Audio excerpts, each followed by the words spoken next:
Hey guys, what's up? It's me, Thomas. Tonight we're back here with the Kill Count, and today we got Gremlins 2, the sequel to the hotshot Gremlins. So this one's called The New Batch, if memory serves. This has just gone like from horror comedy to just straight comedy at this point. Like, you'll see what I mean in a minute. So I don't think you get a lot of deaths, like human-wise, but you'll see what I mean in a minute. So without any further ado, be sure to like, subscribe for more. Hope you enjoy.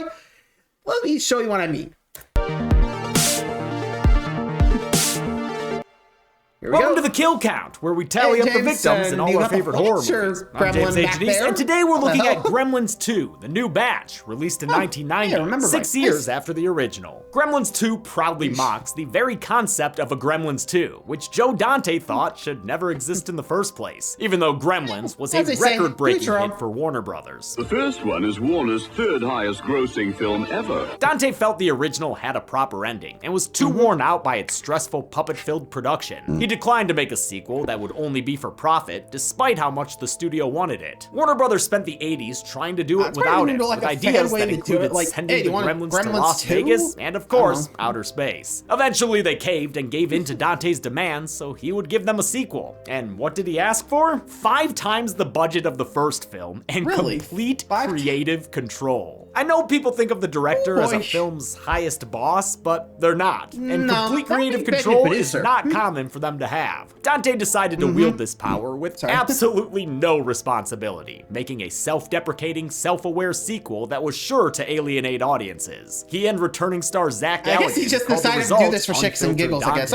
Gremlins 2 moves away from horror entirely, turning the Gremlins into wacky villains who are basically cartoon characters. Dante clearly has a love for that kind of thing. Thus, this movie's opening segment featuring Bugs Bunny and Daffy Duck. And thus, why he'd go on to direct Looney Tunes back in action, which I maintain is easily the best live-action Looney Tunes movie. Suck it, Space Jams! Gremlins 2 annihilates the entire concept of sequels. The original Gremlins exists as a movie within Gremlins 2, and Gremlins 2 itself is revealed to also be just a movie. It's straight up manic, with gag after gag, and no real focus on story beats or realism. I mean, at one point, a guy rides a secret pneumatic too. This shit is dumb as hell, and I love it. What's great about Gremlins 2 is that it's still a fully competently made movie. The gags are clever, the characters are enjoyable, and there's plenty of satire to go around. Joe Dante intentionally made a bad movie to mock the studio, and it still ended up being a lot of fun. It's more evidence that he's one of the most underrated genre filmmakers. And I'm not just saying that because he was nice when I interviewed him at his house that one time. Quick note, this movie is so insane it caused a first in Kill Count production. Since my return, most episodes have a first draft written by either Tim or Jeremy. Then I'll do a pass, adding information from both my and Emma's extensive research. And then Zoran will do a joke pass, from which I pick and choose his jokes. You can always pick more. I pick enough. But this movie was so batshit, fucking literally, that all 4 of us writers had to do full passes on this thing in hopes we could explain what was happening on screen. Did we succeed? We fucking better have. I worked hard on this final amalgamation. But I'll let you judge for yourself. For the last time in 2022, let's get to the kills. Let's get to the kills. Normally you put the sponsorship there, but guess not. And again, to Throne, so what are you gonna do? So, I'm not sure how batshit insane this is gonna get, but considering, like, all 4 of the writers had to, like, look over the script and be like, okay, to cover everything that we want to cover? Yeah? Okay, well, let's send it out. I guess that's what basically happened, but I can't say for sure. So, wish us luck. Here we go. Let's see how many die here. The movie begins with a Looney Tunes short, pretending that this is about to be a silly one. That's a title card, folks. And that's stock footage from Superman 4, The Quest for Peace? Okay, sure. Whatever tells us we're out of Houston Falls and in the Big Apple now. We revisit Mr. Wing in Chinatown, where a group of corporate cronies are trying to buy his shop. They're working at the behest of Daniel Clamp, a New York City businessman who's always compensating for something. I develop the biggest buildings in New York. Daniel Clamp is a clear riff on then New York nuisance Donald Trump, whose boisterous ways and shady dealings made him unpopular in the Empire City. Gremlins 2 initially positions Clamp as the villain, but it ends up going easy on him, partly because of John Glover's wide-eyed, boyish performance. Mr. Wing ain't interested in selling, which is a problem for Clamp, since this guy's not going anywhere. The death You were of saying. Mr. Wing removes the last obstacle to developer Daniel Clamp's long-delayed Chinatown project. Okay, never mind. Wing dies of off-screen-itis, a deadly disease that afflicts nearly 60% of all kill count victims. With no one around to run the store or check on any weird primates left behind, the demolition crew lets her rip. Oh, damn! Compared to his range of motion in the first one, Gizmo might as well be doing parkour here. I mean, Gizmo can walk now, though he might want to walk a little faster than that. Across town in Times Square, we meet back up with Billy and Kate, who are saving up to get married by clocking into corporate jobs at Clamp Tower. The skyscraper, played by 101 Park Avenue, is modeled after Trump Tower on 5th Avenue. Other Trump influences on Clamp include his autobiography, which looks very similar to Art of the Deal, as well as his obsession with metallic decoration, only Clamp uses silver instead of gold. Kate's moved on from slinging drinks to slinging facts as a tour guide, and Billy is the concept artist for this movie. His chain-smoking boss is Marla Bloodstone, whose attitude is as dramatic as her choice of lipstick. It's a nuclear meltdown disaster, I mean it. Billy's trying to get promoted, but that's gonna be hard with Security Chief Forrester getting all up in his shit over a potted plant. Forrester is played by Robert Picardo, another Joe Dante regular and silver medalist in the Werewolf Transformation Olympics of 1981. After they decided against making Clamp the villain, Forrester picked up the slack. He shows it by firing fellow Dante regular Henry Gibson. That's an unauthorized break period, my friend. You don't work here anymore. Back to the burbs with ya! Clamp Tower is more than just an office building. It's also got a TV studio, where Joe Dante cameos as a director. He's shooting Grandpa Fred, the Grandpa Munster-looking horror host who's suffering from a mid-death crisis. I went into broadcasting. I Or thought I was just going to do news. creative funk, I guess. Public affairs. Something It's meaningful. not. Fred's played by Robert Prosky, last seen on the kill count making weird noises in Christine. The character is inspired by the way Al Lewis reprised Grandpa Munster in the late 80s as a horror host. Hi, it's me, Grandpa, and I'm gonna be your host on Super Scary Saturday on the Super Station. Like me, Grandpa Fred Super wishes Scary you would Saturday. give black and white films a chance. You know, Fred, you should run some of the classic horror movies like Frankenstein or Dracula. Yeah.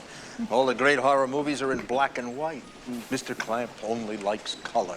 This is a direct shot at TV mogul Ted Turner, Ted the Turner. other inspiration for Daniel Clamp. Turner colorized lots of black and white movies in the late 80s for his TV stations. You know, for anyone who wished the zombies in Night of the Living Dead looked a little bit more like PS. Clamp Tower Yeah, I gotta say, like, the way they're looking at it, I just...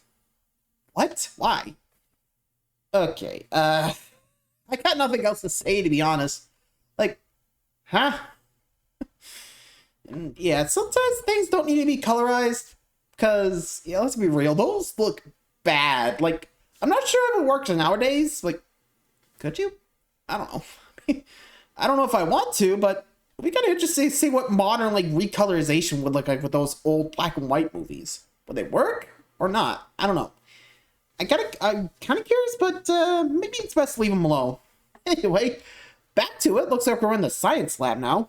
also has a genetics research lab. Sound crazy? It is! But it's got a fun name, the Splice of Life, and an awesome evil scientist in charge. The horribly named Dr. Catheter, played by legendary winner at life, Christopher Lee. His cloned flunkies Martin and Lewis show him their latest acquisition, Gizmo. They make him dance to Pat's Domino.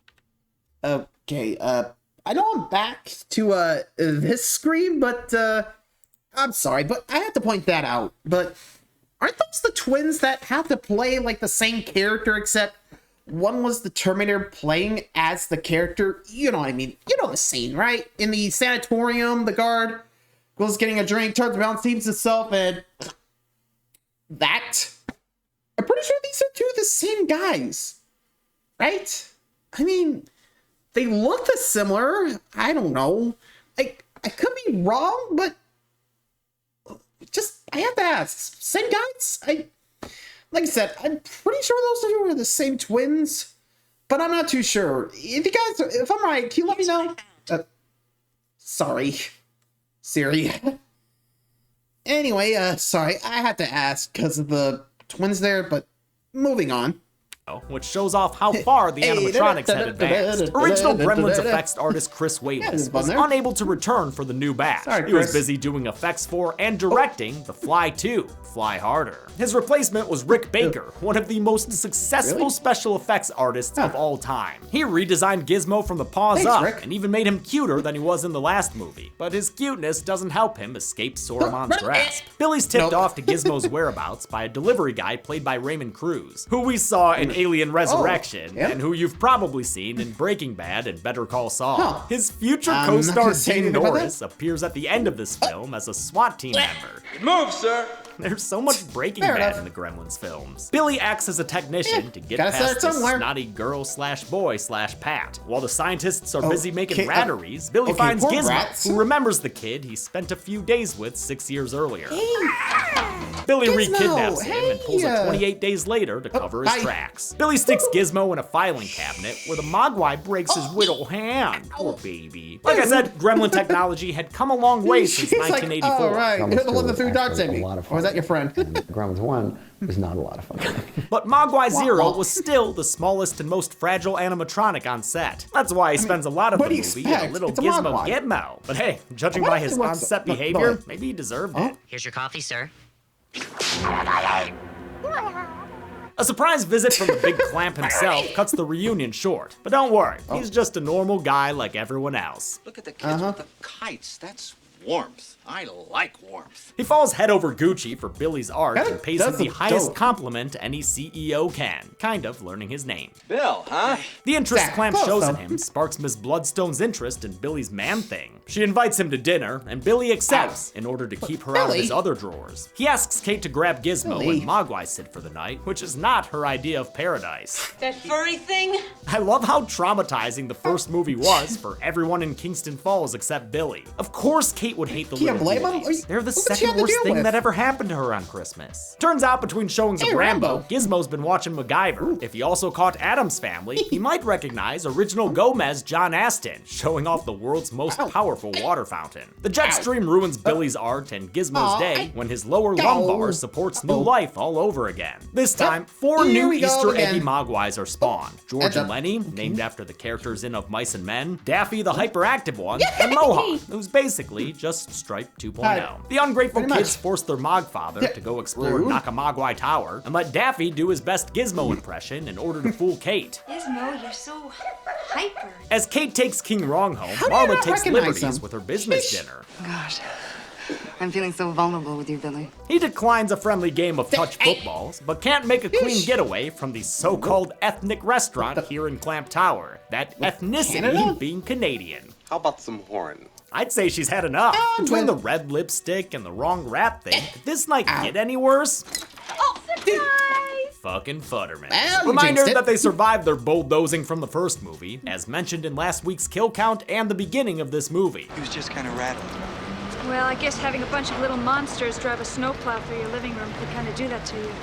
Well, he was almost killed. They're coping pretty well with the goblin trauma. Murray's nationalism hasn't skipped a beat. Do you know they got Russian guys driving cabs in this burg? By the time Billy and Kate try to swap Gizfo for Gizmo, it's after midnight, and the other furry fiends are taking snack baths and returning composer Jerry Goldsmith's Rocky Road. Damn, this froyo place open after midnight? Tell my DoorDasher where it at. I guess they the can just building look for the place 24/7 as loud as a club. It's even got an after-hours Chippendales dancer as a manager. While most of the exterior shots were filmed in New York City, Gremlin 2's interior scenes were shot on sound stages at Warner Brothers Studio in Burbank, California. Jim Spencer returned as production designer to create this massive mall set, which cost between $6 and $8 million to make. With fully stocked shelves and working elevators to its second floor, it was one of the biggest sets ever built at Warner Brothers. It was designed so that you could take a camera and go into every store and go up elevators and out and shoot all sorts of things in continuous takes if you wanted to, and we did at times.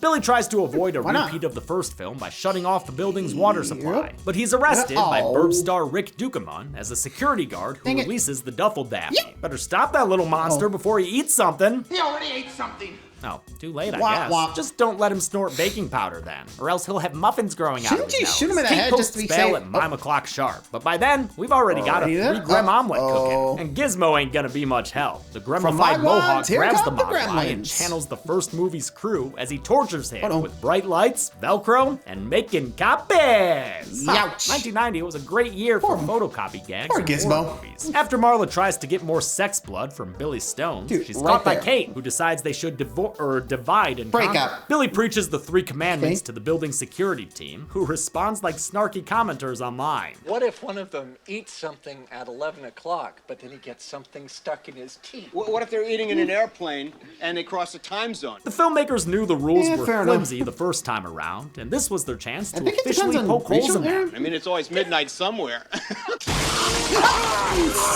Wrong kind of poked holes. The Play Pals worker survives the attack, and we get a great first look at Rick Baker's ooier gooier gremlins, now 100% more bald and slimy. Wait, does slimy count as wet? What about the wetness, I don't know. Joe? Billy scares off Mohawk, who, like his predecessor Stripe, is voiced by the Cave of Wonder that is Frank Welker. Howie Mandel returned as Gizmo, of course, and other gremlin voices were done by Mark Dodson, Nancy McConnor, and Kirk Thatcher, whom we just saw in the Kill Count and Werewolf by Night. Kate tries to keep calm and carry on with her tour-giving duties, but her Paula Deen pit stop is interrupted by a surprise guest. Microwave Marge is basted into submission in a callback to the kitchen scene from the first film. But this time, George has learned from his ancestors' mistakes.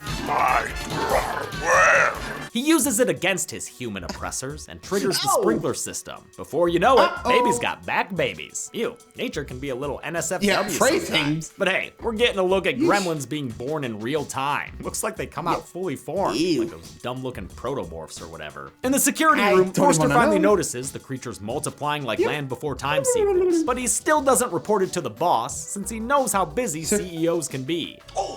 Let's do some memos. Unfortunately for Clamp, his receptionist gets replaced by a gremlin off screen, and that guy is way worse at dictation. What happened to the original? Clamp gets some payback by sending this teenage mutant kind of turtle into the shredder. Clamp with the first gremlin kill. That gremlin Through tastes paper like shredder. chips. That's Billy not arrives wrong. with Forrester to warn Clamp that they have to close the building before sundown to keep the gremlins from getting out into the city. Clamp is 100% on board Fair now, enough. so they just need to meet up with Kate, who's currently stuck on a faulty elevator. Sound alarm. Damn you, Gremlexa. no. The gremlins and Russ Thorne attack Kate, but she manages to fight and Did fight, one of them have a drill or something? bite, Oh, God. until village person Daffy sends the elevator no. plummeting to Look the out. ground. Kate survives, but the gremlins get turned into Nickelodeon slime. It's a little confusing to count these Nasty. out-of-focus shots, but the top appears to have 9 gremlins and the busy bottom about 19. So let's put 28 good luck on trying to Daffy's keep track tab. of that. Crashing elevators can't stop all the gremlin mayhem, and they wind up on another TV set with famed The movie film police. critic Leonard Maltin. He's giving a review of the original Gremlins film. What's fun about a movie Again, full of movie within a ugly, movie, what you slimy, expect. mean-spirited, gloppy little monsters who run amok and attack innocent people? In real life, Maltin also gave a scathing review to the first Gremlins movie, calling it icky mayhem. Dante invited him to cameo in the sequel as the movie police, and Maltin agreed to come on and get killed by some gremlins, sticking their nasty claws down his throat. Despite his untimely demise, he gave Gremlins 2 a much better review. Over at the science lab, all hell has broken loose. Oh my God, What's Benji. going on? Said the man holding a pod from the original Invasion of the Body Snatchers, which appeared in the first movie as well. In fact, Dr. Cushing Catheter is one gobbledygooker-sized Easter egg. He's played by Christopher Lee, of course, who played Dracula in the Hammer horror films. The character's first name Cushing is named after Peter Cushing, who always foiled Dracman as Van Helsing. The Gremlins break into the Noun Project labeled potion beakers, allowing true cartoon insanity to unfold. Their escapades give us all kinds of gremlins, like Vegetable Gremlin, Electricity Gremlin, and Bat Gremlin, which works as a nice nod to Mr. Lee. This scene is, of course, what inspired one of the greatest Key and Peele sketches ever. Hollywood sequel Gremlin, like you playing Mad Libs. You just like a child. You have the brain of a child. If you've seen this movie, you have to watch this sketch. It's the best form of esoteric humor. A lot of these extra gremlins were conceived of by Rick Baker. He was initially hesitant to work on a sequel with creatures he didn't create, but agreed to the job as long as he could make more diverse gremlins and Mogwai. Every day that we shot, we made up stuff. You know, Joe says, you know, what are we gonna have him do today? You know, it's like, well, I don't know. What do you want him to do? He goes, well, you know, have him throw stuff, you know. I love how everyone has a Joe Dante impression. No, I don't think there's too many gremlins. You could probably have even more. The leader of Noun Gremlins. Well, to be fair, yeah, I think with just Gremlins, they just figured, you know, we're just gonna throw stuff at the wall and see what sticks. I mean, hey, work for the bar scene, why not? Which, you got him at fair point. So, I guess I explained a lot of this stuff, so moving on. Gremlins is Brain Gremlin, whose thinking juice allows him to talk. Life? Talk a little bit about what's going on in this room, because I think there are some fascinating ramifications here for the future. The now nearsighted Brain Gremlin is voiced by the departed Tony Randall, best known as the uptight Felix in the Odd Couple TV show. With the power of thought, Brain Gremlin injects Bartok Gremlin with genetic sunblock. It allows the Daybat to escape, leaving only cross-promotion in its wake. The Bat Gremlin's movements are mostly done through old-school stop-motion, using puppets created by Doug Beswick. Beswick also created the stop-motion puppet for the dancing Deadite Linda in Evil Dead 2. The puppets used ball and socket joints for their points of articulation and were covered with a flexible foam latex that was painted by hand. Lucky for New York, Bat Gremlin restricts its attack to one Fetter Man and one Fetter Woman. Murray's weirdly specific PTSD falls out of its mental dungeon, and he attacks the Bat Gremlin, covering it in wet cement until it looks like a gray peanut butter baby. The Bat takes off and lands on a nearby church, where it becomes a gargoyle, threatening to ruin an otherwise great Disney animated movie. Fuck you, Jason Alexander! The original Gremlin screenwriter, Chris Columbus, wasn't available to write the sequel since he was busy directing Home Alone. Taking over for him was Charles S. Haas, who cameos as Dr. Catheter's assistant. Dante and returning producer Michael Fennell told Haas to go absolutely nuts with the script. When he originally pitched Gremlins Take Manhattan, he planned on including more sightseeing around the city. Warner Brothers flinched at the price tag, so he narrowed down the chaos to an impossibly large skyscraper. Hey, at least it wasn't a cruise ship, dude. That skyscraper is getting messy, though, since the salad bar is under attack. NFL legends Dick Butkus and Bubba Smith attempt to beat their vegetables. Utter chaos unfolds, including an appearance from serial sex offender Gremlin. Since Gremlins 2 is more cartoonishly violent than the first film, counting kills is a little tricky. Sure, those people might have gremlin rabies now, but they're not dead, you know? Here, I'll count this Wilhelm Screamer. That sound effect is good enough to kill a stormtrooper. It's good enough to kill this guy. As an evacuation occurs, Billy arrives to hear Catheter give a redemptive monologue. There's some things that man is not meant to displace. And some things they are, like a film reel, but not in the middle of the movie. Come on! These gosh dang Gremlins have gone more meta than Scream. They swap out the movie's third act for an old nudist exploitation flick that may have inspired that DOA Extreme Beach volleyball game. This massive breach of the fourth wall was inspired by one of Dante's favorite movies, the Olsen and Johnson comedy Hell's a Poppin' from 1941. Just a moment, buddy. We're having a little trouble with this film. That film also featured its stars interacting with footage from other movies and made jokes using the film medium itself. I'm curious about that. How did you get up there? How did you get down there? The audience, or the fake one, doesn't like it. I can't believe this. I mean, this is worse than the first one. The usher there is Paul Bartel, previously seen on this show, not eating Raoul in Shopping Mall. There's only one man who can make these gremlins say their prayers and take their vitamins. Okay, you guys.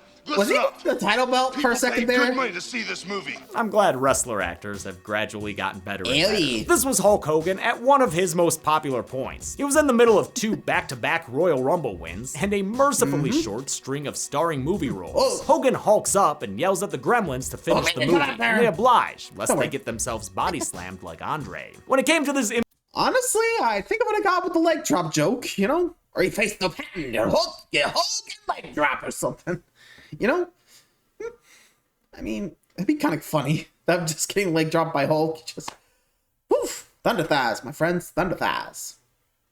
Weird how I said that, but moving on. Infamous meta moment, Warner Brothers was afraid that real audience members would think the film actually broke and walk out of the movie theater. Test audiences proved them wrong, but when Dante and company made an alternate interruption exclusive to the VHS, rental stores did get an awful lot of returns. And for the record, if you're watching that version, it adds 3 more gremlin kills to the count, courtesy of John Wayne. Consider that your cut comparison. There was no new sequence for the DVD release, but a Belgian fan named Sasha Feiner made their own version as a short film in 2009. 2008. Cool. Fun stuff, since it sees the Gremlins inserted into a bunch of movies, including The Exorcist and The Beast from 20,000 Fathoms. Finally, for the novelization of the film, this part sees Brain Gremlin attacking the author and writing the next couple of pages, during which he discusses a Gremlins manifesto. Back in Gremlins 2, do I want to know? Real Gremlins 2, yeah, Grandpa Fred has failed to drop dead and is fulfilling his dream of becoming a news anchor. His one-man crew is Mr. Katsuji, a wayward member of Kate's tour group. Can you work a TV camera?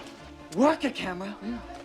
I am the camera! Yeah, he'll make an anchor man out of you. Katsuji is played by Gere Watanabe, who definitely gives it his all, but man, do I hate this character. It's such a lazy stereotype of the photog Japanese tourist from the 80s. Which happened, by the way, because that was right after Japan had its big-time economic boom. Japanese citizens could afford to travel way more often, and knew cameras well because of the country's longtime companies like Nikon and Fujifilm. The more you know. These two had better get rolling, because the Gremlins are way ahead of them in shots. They're serving up calf juice and theater kid juice and electricity juice. What is that, Surge? Billy, Forster, and Catheter get back to the lab where Forster meets our first female gremlin. It's Greta Gremlin, literally named as an homage to the great Greta Garbo. Bitch, you have me in little gremlin but JJ. Greta's in a mata hurry to get laid and sets her sights on the security honcho. While they sin against nature, the doc tries to pull out a gun, but pulling out catheters only results in pain. Billy manages to free his army of one hand, but the electricity gremlin challenges this sore old man to a wizard's duel. The light is burned out of the Wicker Man, who should never have messed with nature. Twice the pride, double the fall.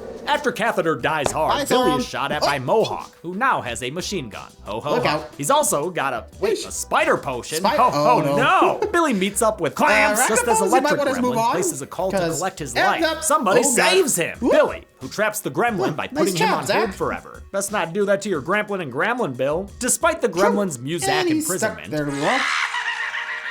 Clamp figures this is the end of the world. He changes his TV station's programming accordingly. We hope you have enjoyed our programming, but more importantly, we hope you have enjoyed life. This is based on an actual tape Ted Turner kept on hand in case the Cold War got too hot. There's also an excellent, creepy as fuck horror take on it on Local 58, the scariest YouTube channel I've ever watched. They hatch a plan where Billy will do most of the work and the boss will take all the credit. They'll trick the gremlins to the lobby by setting the clocks forward to nighttime, then drop a big fake night sky curtain and give them some of that world famous New York sunshine. Clamp uses his pneumatic bank tube of an elevator to get outside. Ooh, any dum-dums in there? Mr. Futterman sees him and somehow avoids the entire city's eyeballs as he slinks into the tube to get inside. Meanwhile, Grandpa Fred says, fuck it, he'll do it live! He does a sit-down interview with Brain Gremlin, which shows off how well Tony Randall's voice performance was served by Rick Baker's animatronics. Baker used a machine called a Gilder Fluke to interpret Randall's pre-recorded dialogue into muscle movements on the puppet's face. First, they'd go through and program the upper lip, then go through again with the lower lip, then the tongue, and then finally the jaw. It took a while, but the end result is impressive. It works, right? The interview goes well until Brain goes full Joker and kills a gremlin wearing a silly hat. Was that civilized? No, clearly not. Fun, but in no sense civilized. I love Fred's casual get the fuck out of here move. Yep, he ain't I'm going gonna out go like before De I get Niro. killed. Kate finds Marla caught in a spider web. The femme fatale admits that she hit on Billy, but that he was a good loyal boy. So Kate seemingly forgives her, just in time to see an oncoming spider gremlin.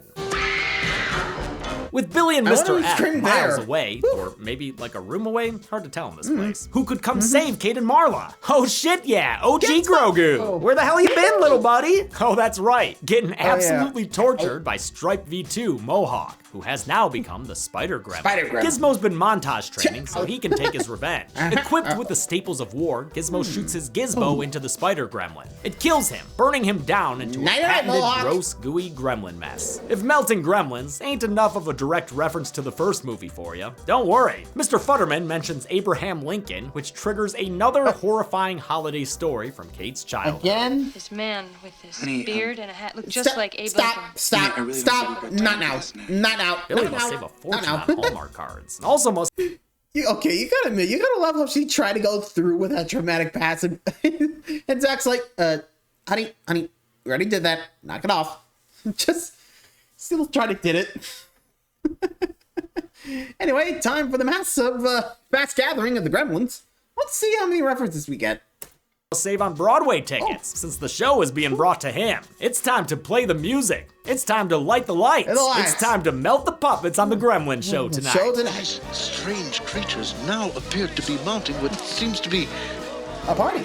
A musical number. Brain Gremlin launches into a rendition of Frank Sinatra's New York, New York, which originated in the 1977 Scorsese film of the same name. This bonkers sequence puts the first film's bar scene to shame with a Rick Baker's dozen worth of gags, including line dancing gremlins, synergy gremlins, bartender gremlins, universal monster gremlins, domestic terrorist gremlins, and a super elaborate reference to the Depression-era Busby Berkeley musical Dames, with Greta Gremlin subbing in as the star attraction. Rick Baker had to design all these damn gremlins from scratch, going from sketch to sculpt to mold to rubber that then had to be painted and have hair punched in. So much work for such fleeting images. Most of these guys only last a single shot. Oh shit, sometimes less. Before our heroes can flash the rest, the forecast calls for a change of plans. With no sunlight to melt these very extra little guys, Billy skips the Tremor-style planning scene and just orders folks around. I have an idea now. Butterman to grab the fire hose, Kate to go to a telephone, and Marla,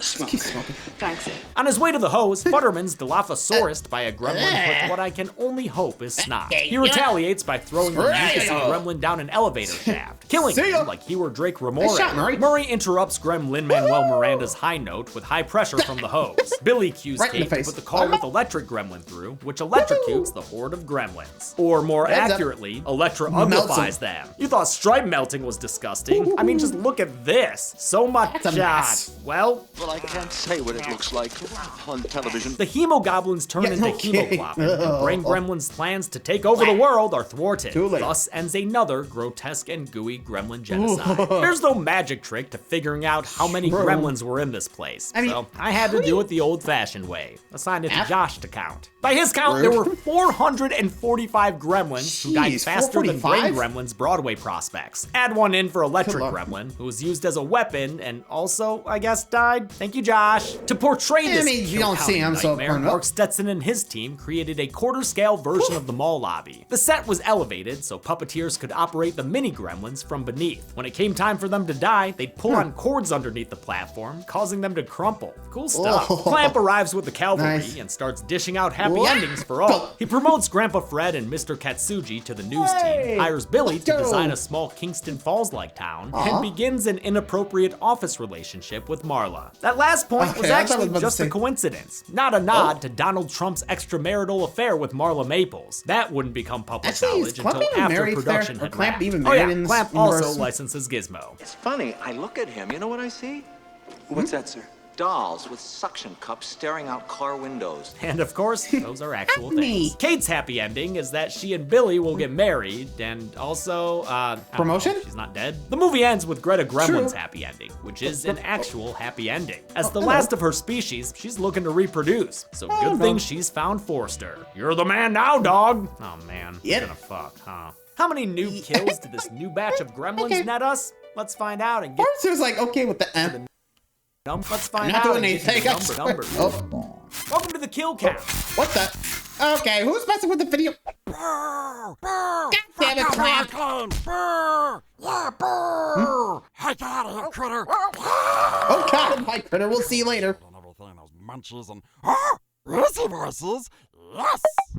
What up, world? Let's double check to see if Critters is on the kill count. Impressions of 80s horror films, starting with the classic. This is gonna be a while. Gizmo, pooper! No. It's more like Gizmo. Okay. All right. It's so easy. You doing an impression of me. All right. Okay. Help! They're eating me alive! I've never said that. It's how I animated. Oh no. Today we're looking at every evolution of Gremlins animated. Oh, and the Mogwais too. Fuck Mogwais! Oh, hey, ow! Wait! We still haven't done Pinhead's evolution. No!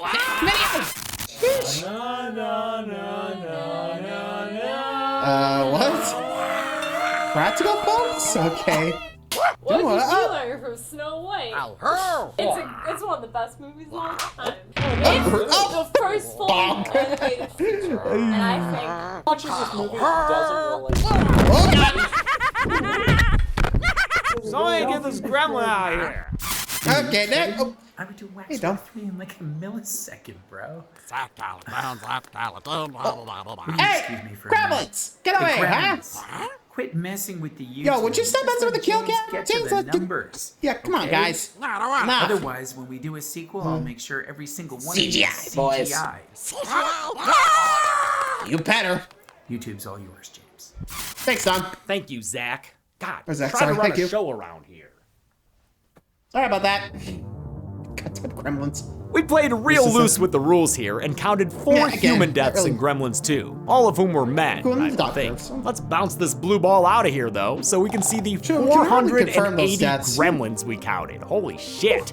For comparison's sake, Gremlins 2 had 1 more human kill than the original, and more than 3 times the gremlin deaths. That's how you do a sequel. With a runtime of 106 minutes, that left us with a human kill on average every 26.5 minutes.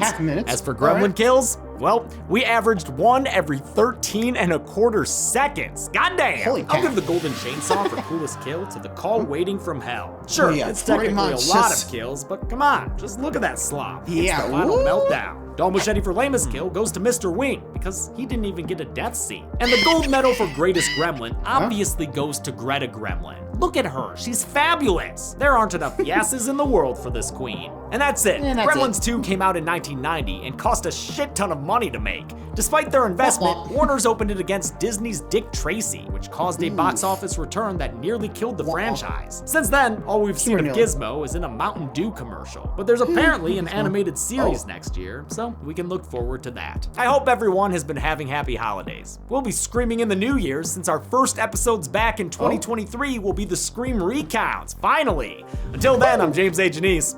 This has been the Kill Count. Thanks a lot for watching this Kill Count for Gremlins 2, the new batch. And thanks. Well, that happened. I gotta say, that was crazy. So, anyway, hope you guys enjoyed that one. Gonna take a little breather from that. So, until next time, like subscribe for more. Good night, everybody.